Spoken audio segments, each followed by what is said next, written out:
서울 강남구 대치동의 고급 아파트 단지에서 벌어진 이 이야기는 평범한 주부 한 명의 삶을 완전히 바꿔놓았다. 50세의 김민정이라는 여성이 겪은 일은 의학계는 물론 전 국민을 충격에 빠뜨렸다. 그녀의 뱃속에서 나온 것을 본 의료진들은 말 그대로 경악을 금치 못다. 이것은 그 믿을 수 없는 실화다. 김민정은 대치동 타워팰리스에 거주하는 전형적인 강남 아주머니였다. 남편 박성수는 대기업 임원으로 경제적으로 풍족한 생활을 하고 있었고 세 자녀 모두 명문대에 진학해 부모의 자랑이었다. 큰아들 준호는 의대 레지던트, 둘째 딸 미영은 로스쿨 재학 중, 막내 현우는 서울대 경영학과에 재학 중이었다. 민정은 평소 건강관리에 매우 신경을 썼다. 매주 3번씩 강남역 피트니스 센터에서 요가와 필라테스를 했고 주말이면 남산이나 북한산으로 등산을 다녔다. 50세라는 나이가 믿기지 않을 정도로 날씬하고 건강한 몸매를 유지하고 있었다. 친구들 사이에서는 동안 미녀로 유명했고 그녀 자신도 자신의 외모와 건강에 상당한 자부심을 가지고 있었다. 그날은 토요일이었다. 오랜만에 세 자녀가 모두 집에 오는 날이어서 민정은 아침 일찍부터 장을 보러 나갔다. 압구정 현대백화점 지하식품관에서 최고급 한우와 신선한 채소들을 골라 담았다. 아이들이 어릴 때부터 좋아했던 갈비찜을 만들 계획이었다. 집으로 돌아온 민정은 기분 좋게 콧노래를 부르며 요리를 시작했다. 갈비를 손질하고 무와 당근을 큼직하게 썰고 양념장을 정성스럽게 만들었다. 30년 결혼 생활 동안 쌓인 요리 솜씨로 집안은 곧 군침 도는 냄새로 가득 찼다. 오후 2시경 갈비찜이 거의 완성되어 갈 때였다. 민정이 국자로 국물을 떠서 간을 보려는 순간 갑작스럽게 배에서 칼로 찌르는 듯한 날카로운 통증이 시작되었다. 너무나 갑작스럽고 강렬한 통증에 민정은 아 하는 짧은 비명과 함께 손에 들고 있던 국자를 바닥에 떨어뜨렸다. 스테인리스 국자가 타일 바닥에 떨어지며 댕그랑 하는 큰 소리가 났다. 거실에서 신문을 보고 있던 남편 성수가 놀라서 부엌으로 달려왔다. 여보, 무슨 일이야? 괜찮아? 성수가 걱정스러운 표정으로 물었다. 민정은 배를 한 손으로 감싸며 억지로 웃음을 지었다. 아니야, 괜찮아. 그냥 갑자기 배가 좀 아파서. 아마 생리통 비슷한 거겠지. 이미 지나갔어. 하지만 사실 민정은 내심 당황하고 있었다. 폐경이 된 지 이미 3년이 넘었는데 생리통 같은 통증이 올 리가 없었다. 더구나 이런 식으로 갑작스럽고 강렬한 통증은 평생 경험해보지 못한 것이었다. 성수는 아내의 창백해진 얼굴을 유심히 살펴봤다. 정말 괜찮아? 얼굴이 하얗게 됐는데. 진짜 괜찮다니까. 그냥 일시적인 거야. 자, 이제 갈비찜 다 됐으니까 아이들 오기 전에 상 차리자. 민정은 애써 평정을 유지하려 했지만 마음 한 구석에는 불안함이 자리 잡기 시작했다. 박성수는 30년 넘게 은행에서 일하면서 세심한 관찰력을 기른 사람이었다.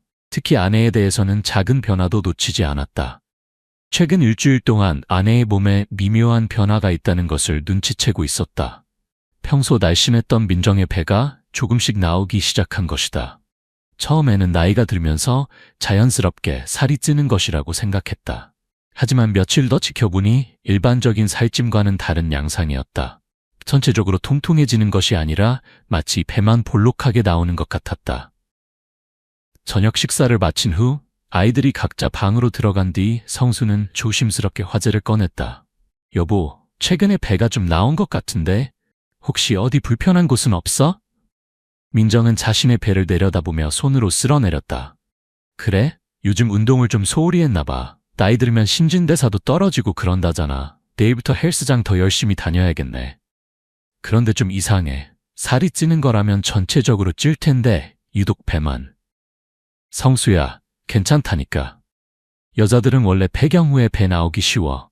호르몬 변화 때문이라고 병원에서도 그렇게 설명하던데. 하지만 성수의 눈에는 단순한 중년 여성의 체형 변화와는 뭔가 다른 것이 보였다. 아내의 배는 지방이 축적되어 나온 것이라기보다는 마치 안에서 무언가가 부풀어 오르고 있는 것처럼 보였다. 그 주 내내 민정의 배는 눈에 띄게 커져갔다. 월요일에는 조금 나온 정도였는데 목요일이 되니 마치 임신 4, 5개월 정도의 크기가 되었다. 더욱 이상한 것은 배가 커질수록 안에서 뭔가 움직이는 듯한 느낌이 강해졌다는 것이었다. 민정은 처음에는 그것을 장의 연동운동이라고 생각했다. 하지만 점점 그런 생각을 유지하기 어려워졌다. 일반적인 장운동과는 전혀 다른 마치 살아있는 무언가가 뱃속에서 꿈틀거리는 듯한 느낌이었다. 목요일 밤, 민정은 화장실에서 거울을 보고 깜짝 놀랐다. 며칠 사이에 배가 더욱 눈에 띄게 커진 것이었다. 손으로 만져보니 딱딱하면서도 탄력이 있었고 가끔씩 안에서 뭔가 움직이는 것이 손으로도 느껴졌다. 이상해. 이게 뭐지? 민정은 인터넷을 검색해봤다. 50대 여성 복부 팽만, 폐경 후 배 나옴, 복부 종양 등의 키워드로 검색했지만 자신의 증상과 정확히 일치하는 것을 찾을 수 없었다. 금요일 아침, 상황은 더욱 심각해졌다. 평소 입던 옷들이 맞지 않기 시작한 것이다. 특히 허리 부분이 조이는 바지나 치마는 아예 입을 수가 없었다.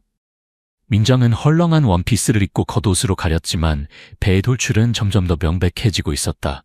금요일 저녁 큰아들 준호가 집에 왔다. 레지던트 과정 중이라 바빠서 한 달 만에 귀가였다. 어머니를 보자마자 준호는 뭔가 이상함을 느꼈다. 엄마, 어디 아프세요? 아프긴 뭐가 아파. 건강하다 건강해. 하지만 의학도의 눈으로 보기에 어머니의 모습은 명백히 비정상이었다. 복부의 팽창, 얼굴에 미묘한 고통 표정, 그리고 평소와 다른 걸음걸이까지. 엄마, 혹시 배에 불편함은 없으세요? 민정은 순간 당황했다. 아들이 너무 예리하게 알아본 것이다. 그냥 조금 더 부룩한 정도야. 소화가 안 되나 봐. 언제부터 그러셨어요? 일주일, 아니 며칠 전부터. 준호는 어머니에게 누워보라고 했다. 그리고 배를 촉진해보는 순간 그의 얼굴이 굳어졌다. 의대에서 배운 복부 진찰법으로 만져보니 이것은 단순한 복부팽만이 아니었다. 뭔가 덩어리 같은 것이 만져졌고 더욱 놀라운 것은 그것이 움직이고 있다는 것이었다. 엄마, 내일 당장 병원에 가셔야 해요. 병원? 뭐하러? 정확한 검사를 받아보셔야 해요. 이건 정상이 아니에요. 하지만 민정은 병원 가기를 완강히 거부했다. 평생 병원과 담을 쌓고 살아온 그녀였다. 세 아이를 모두 자연분만으로 낳았고 큰 병치레 없이 살아왔기 때문에 병원에 대한 거부감이 상당했다. 아니야, 며칠 더 지켜보자. 아마 스트레스 때문일 거야. 요즘 아버지 회사 일도 복잡하고 현우 취업 문제도 신경 쓰이고. 엄마, 스트레스로 이렇게 배가 나올 수는 없어요. 그럼 뭐, 소화불량이나 변비 때문일 수도 있고. 준호는 답답했지만 어머니의 고집을 꺾을 수는 없었다. 대신 아버지와 상의하기로 했다. 성수도 아내의 병원 거부를 잘 알고 있었다. 준호야, 네 엄마 성격 알잖니? 억지로 끌고 갈 수도 없고. 하지만 아버지, 이건 정말 심각해 보여요. 의학적으로 봤을 때. 알았어, 아버지가 설득해 볼게. 며칠 더 지켜보다가 더 심해지면 무조건 병원에 가자고 할게. 주말이 되자 민정의 상태는 급속도로 악화되었다. 토요일 아침, 배의 크기는 임신 7, 8개월 정도가 되었고 통증도 훨씬 심해졌다. 뱃속에서 느껴지는 움직임도 더욱 강렬해졌다. 더욱 무서운 것은 그 움직임이 육안으로도 보인다는 것이었다. 배의 표면이 물결치듯 움직이는 모습을 볼 수 있었다. 마치 뱃속에 살아있는 무언가가 들어있는 것 같았다. 토요일 점심, 온 가족이 모인 자리에서 민정은 더 이상 자신의 상태를 숨길 수 없었다. 헐렁한 옷을 입었지만 배의 돌출은 명백했다. 둘째 딸 미영이 먼저 입을 열었다. 엄마, 이게 뭐예요? 정말 이상해요. 막내 현우도 놀란 표정을 감추지 못했다. 엄마, 설마 임신하신 건 아니죠? 이 바보야. 미영이 현우를 쳤다. 엄마 나이가 몇인데 그런 소리를 해? 하지만 농담으로 한 말이었지만 실제로 민정의 배는 임산부와 비슷해 보였다. 성수가 심각한 표정으로 말했다. 여보, 이제 더 이상 미룰 수 없어. 당장 병원에 가자. 민정은 여전히 저항했다. 아니야. 일요일에 작은아버지 제사도 있고 다음 주에 미영이 시험도 있고 조금만 더 기다려보자. 엄마, 준호가 강하게 말했다. 이건 정말 위험할 수 있어요. 더 이상 지체할 수 없어요. 그래도 병원은 싫어. 한의원이나 좋은 약이라도. 엄마, 한의원으로 해결될 문제가 아니에요. 토요일 밤, 민정의 통증은 극에 달했다. 진통제를 먹어도 소용이 없었다. 배에서 느껴지는 움직임도 더욱 격렬해졌다. 새벽 2시, 민정은 고통스러운 신음을 내며 잠에서 깼다. 화장실에 가려고 일어서는데 배에서 뭔가 크게 움직이는 것이 느껴졌다. 너무 놀라서 아! 하고 소리를 질렀다. 성수가 즉시 깨어났다. 여보, 뭐야? 괜찮아? 여보야, 뭔가 이상해. 배 안에서 뭔가 움직여. 성수가 아내의 배를 보는 순간 그도 경악했다. 배의 표면이 마치 파도처럼 일렁이고 있었다. 손을 올려보니 강한 움직임이 느껴졌다. 이게 뭐야? 성수는 거의 비명에 가까운 소리를 냈다. 더 이상 망설일 수 없었다.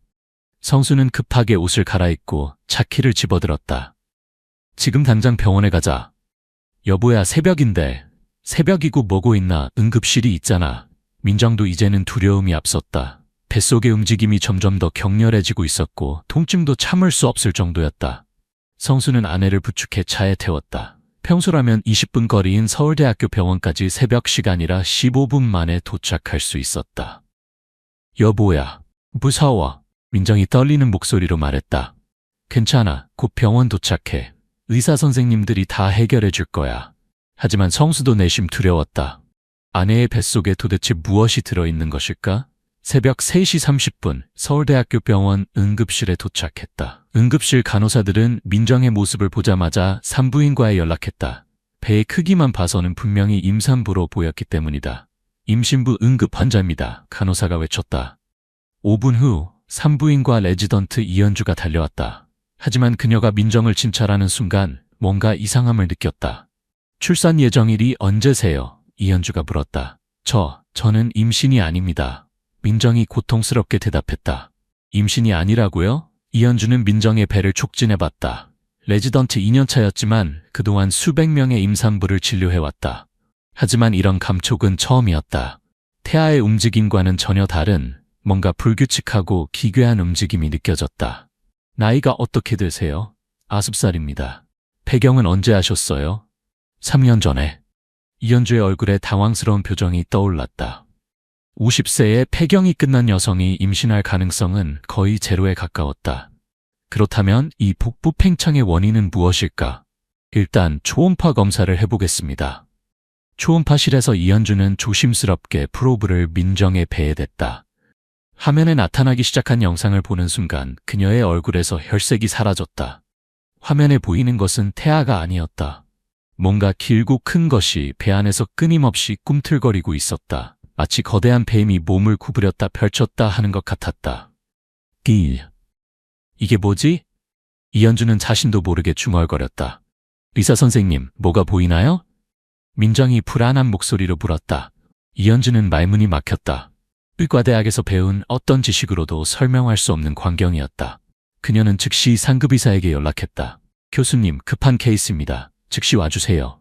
10분 후 산부인과 교수 김태우가 도착했다. 30년 경력의 베테랑 의사였다.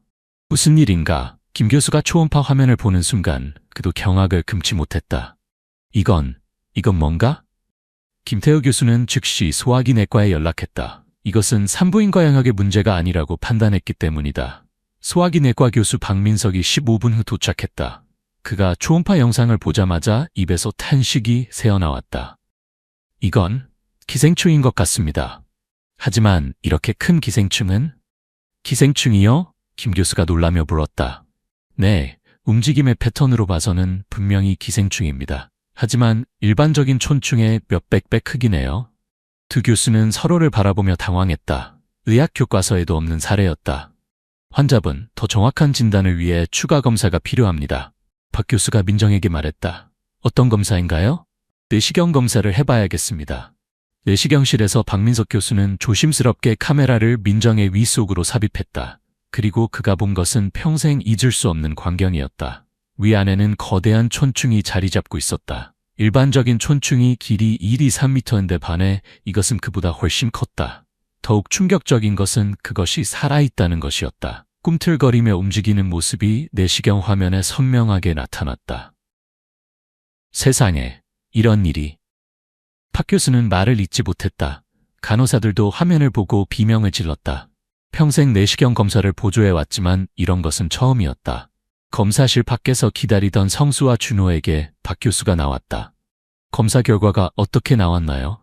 성수가 불안한 목소리로 물었다. 박 교수는 잠시 망설였다. 어떻게 설명해야 할지 막막했다. 환자분의 위 안에 촌충이 있습니다. 촌충이요? 준호가 놀라며 물었다. 네, 하지만 일반적인 촌충과는 비교할 수 없을 정도로 큽니다. 아마도 유전자 변이가 일어난 것 같습니다. 병원장까지 호출되어 응급의료진 회의가 열렸다. 외과, 내과, 감염내과, 병리과 전문의들이 모두 모였다. 이런 사례는 전 세계적으로도 보고된 적이 없습니다. 감염내과 교수가 말했다. 유전자 변이 촌충이라면 어떤 요인이 이런 변이를 일으켰을까요? 병리과 교수가 물었다. 아마도 특수한 화학물질에 노출되었거나 방사선 피폭 등이 원인일 수 있습니다. 중요한 것은 즉시 제거해야 한다는 것입니다. 외과 교수 정민호가 강조했다. 이대로 두면 환자의 생명이 위험할 수 있습니다. 회의 결과 즉시 수술로 제거하기로 결정되었다.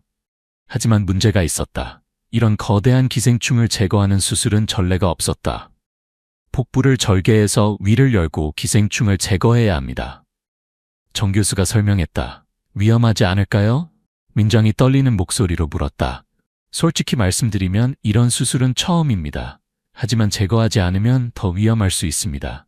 성수가 아내의 손을 꽉 잡았다. 의사 선생님들을 믿자. 괜찮을 거야. 준호도 어머니를 격려했다. 엄마, 저도 의사니까 아는데 이 병원 선생님들 실력이 최고예요. 걱정하지 마세요. 수술팀이 구성되었다. 외과 전문의 3명, 마취과 의사, 수술실 간호사 5명이 참여했다. 이례적으로 많은 의료진이 투입된 것은 예상치 못한 상황에 대비하기 위해서였다. 수술실 복도에서 민정은 수술복으로 갈아입고 있었다. 평생 피하고 싶었던 수술을 받게 되니 두려움이 앞섰다. 여보, 무서워. 민정이 성수에게 말했다. 괜찮아, 곧 끝날 거야. 그리고 이 무서운 놈을 네 몸에서 꺼내면 다시 건강해질 수 있어. 마취과 의사가 설명을 시작했다. 전신 마취를 하고 수술 시간은 약 3-4시간 예상됩니다. 깨어나시면 중환자실에서 하루 정도 관찰하고. 수술실로 이송되기 직전 민정이 갑자기 소리쳤다. 잠깐요. 화장실에 가야겠어요. 지금은 안 됩니다. 마취 준비가 다 되었는데. 간호사가 말했다. 아니에요. 정말 급해요. 참을 수가 없어요. 간호사들이 당황하는 사이 민정은 침대에서 내려와 화장실로 향했다. 그런데 이상하게도 걸을 때마다 배의 통증이 줄어들고 있었다. 환자분, 빨리 나오세요. 간호사가 문을 두드렸다. 5분이 지났다. 화장실에서 이상한 소리가 들렸다. 뭔가 물에 떨어지는 소리였다. 화장실 문이 열리고 민정이 나왔다. 그녀의 얼굴에는 믿을 수 없다는 표정과 동시에 엄청난 안도감이 섞여 있었다. 나왔어요. 뭐가 나왔다고요? 간호사가 물었다. 그것이요. 촌충이. 의료진들은 모두 화장실로 달려갔다. 그리고 그들이 본 것은 변기 안에 떠있는 거대한 촌충이었다. 길이가 3m가 넘어 보였고 두께도 성인 남자의 발뚝만 했다. 박민석 교수가 경악하며 말했다. 이건 정말 상상을 초월하는 크기네요. 민정은 갑자기 한결 가벼워진 몸을 느꼈다. 배의 통증도 완전히 사라지고 그동안 괴롭혔던 뱃속의 이상한 움직임도 멈췄다. 선생님, 이제 수술 안 해도 되는 건가요? 민정이 조심스럽게 물었다. 일단 다시 검사해 보겠습니다. 박 교수가 말했다. 제 초음파 검사 결과 민정의 위와 장에는 더 이상 기생충의 흔적이 없었다. 완전히 배출된 것이었다. 어떻게 이런 일이? 모든 의료진이 믿기 어려워했다. 내시경 재검사도 실시했다. 위 내부는 깨끗했고 다만 기생충이 있었던 자리에 약간의 염증만 남아있을 뿐이었다. 김태우 교수가 말했다. 정말 기적적인 일이네요. 보통은 이렇게 큰 기생충은 자연 배출이 불가능한데 아마도 환자분이 평소 건강관리를 잘하신 덕분에 장 기능이 좋아서 가능했던 것 같습니다. 배출된 기생충은 즉시 병리과로 보내져 정밀 분석을 받았다. 며칠 후 결과가 나왔다. 병리과 교수가 보고했다. 확실히 유전자 변이를 일으킨 촌충입니다. DNA 분석 결과 일반 촌충과는 상당한 차이를 보입니다. 변이의 원인은 무엇인가요? 아직 정확하지는 않지만 특수한 화학물질에 노출되었을 가능성이 높습니다. 역학조사팀이 투입되어 민정의 최근 행적을 조사했다. 그 결과 한 달 전 민정이 다녀온 강원도 농장에서 원인을 찾을 수 있었다. 그 농장에서 불법 농약을 사용했던 것 같습니다. 역학조사관이 보고했다. 민정은 한 달 전 친구와 함께 강원도 유기농 농장 체험을 다녀왔었다. 그곳에서 직접 딴 채소로 만든 샐러드를 먹었었다. 그 농장의 토양에서 금지된 농약 성분이 검출됐습니다. 이 화학물질이 기생충의 유전자에 영향을 주어 비정상적인 성장을 유발한 것으로 보입니다. 다른 사람들은 괜찮나요? 다행히 민정 씨만 감염된 것으로 확인됐습니다. 아마도 우연히 기생충 알이 포함된 채소를 드셨던 것 같습니다. 민정은 완전히 회복되었다. 일주일간 병원에서 관찰을 받은 후 퇴원했다. 정기적인 검사에서도 이상 소견은 전혀 발견되지 않았다. 정말 다행이에요. 이현주가 말했다. 이런 경우 보통은 수술로만 제거가 가능한데 자연 배출된 경우는 전 세계적으로도 처음입니다. 집에 돌아온 민정은 가족들의 따뜻한 환영을 받았다. 특히 아들 준호는 의학도로서 이 사례에 큰 관심을 보였다. 엄마, 이거 의학저널에 케이스 리포트로 실릴 수도 있어요. 그런가? 그럼 엄마가 유명해지는 거네?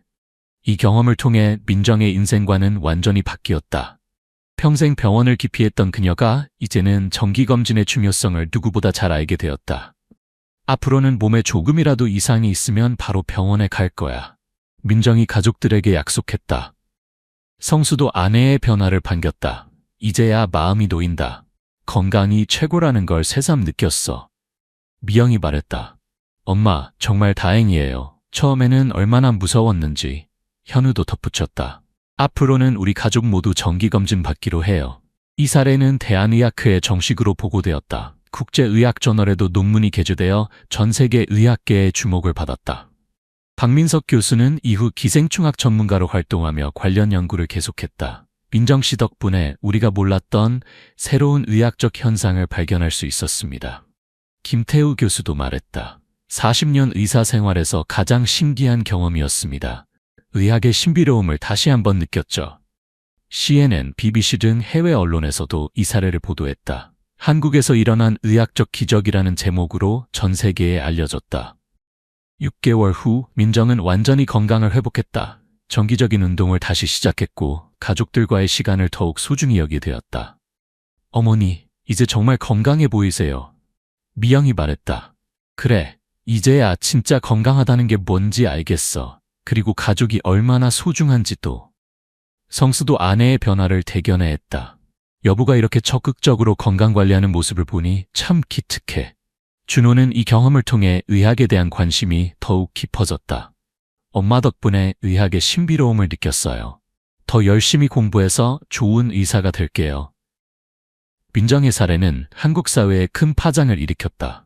정기검진의 중요성에 대한 인식이 높아졌고 특히 중년 여성들의 병원 방문이 크게 늘었다.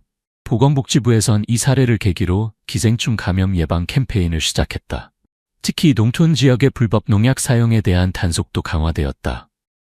민정 씨의 사례가 많은 사람들에게 경각심을 주었습니다. 복지부 관계자가 말했다. 이 사례를 계기로 기생충 변이에 대한 연구가 본격적으로 시작되었다. 서울대, 연세대, 고려대가 공동으로 연구팀을 구성했다. 기후변화와 화학물질 오염이 기생충의 진화에 미치는 영향을 연구하고 있습니다. 연구팀장이 설명했다. 국제보건기구호에서도 이 연구에 관심을 보이며 지원을 약속했다. 1년이 지난 지금 민정은 여전히 건강하게 살아가고 있다. 매달 정기검진을 받고 건강한 식단과 규칙적인 운동을 유지하고 있다. 이제는 그때 일이 나에게 큰 선물이었다고 생각해. 민정이 말했다. 선물이라고요? 성수가 놀라며 물었다. 그래, 건강의 소중함을 깨닫게 해줬고 가족의 사랑도 다시 느끼게 해줬으니까.